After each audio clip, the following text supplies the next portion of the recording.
नागपूर आणि रामटेक लोकसभा मतदारसंघात 19 एप्रिलला मतदान होत असून जिल्हा निवडणूक यंत्रणा सज्ज झाली आहे। रामटेकमध्ये 2405 तर नागपूरमध्ये 2105 मतदान केंद्र आहेत। नागपूर जिल्ह्यात 124 संवेदनशील मतदान केंद्र आहेत आणि मतदान केंद्र सुरक्षेच्या दृष्टीने नागपूर जिल्ह्यात सुमारे 30,000 पोलीस आणि शासकीय कर्मचारी तैनात करण्यात आले। तर इथल्या तयारीचा आढावा घेतलेला आहे आमचे प्रतिनिधी अमर काणे यांनी। पाहूयात। नागपूर लोकसभा मतदारसंघासाठी प्रशासनाकडून पूर्ण जय्यत अशी तयारी करण्यात आलेली आहे। पोलीस प्रशासन सुद्धा सज्ज झालेलं आहे आणि आता आपण नागपूर दक्षिण पश्चिम विधानसभा मतदारसंघातील मतदान केंद्रावर जे पोलीस कर्मचारी तैनात राहणार आहेत त्यांची संपूर्ण व्यवस्थापन करण्यात येत आहे। आपल्यासोबत गुरव सर आहेत, पोलीस अधिकारी।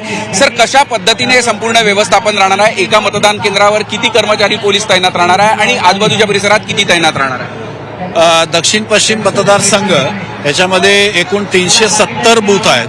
370 बूथला प्रत्येक मतपेटीसोबत एक सुरक्षा कर्मचारी पोलीस अंमलदार सोबत राहील व त्याच्याबरोबरीनं एक होमगार्ड। पोलिंग पार्टी सोबत सगळेजण रवाना होतात इकडनं।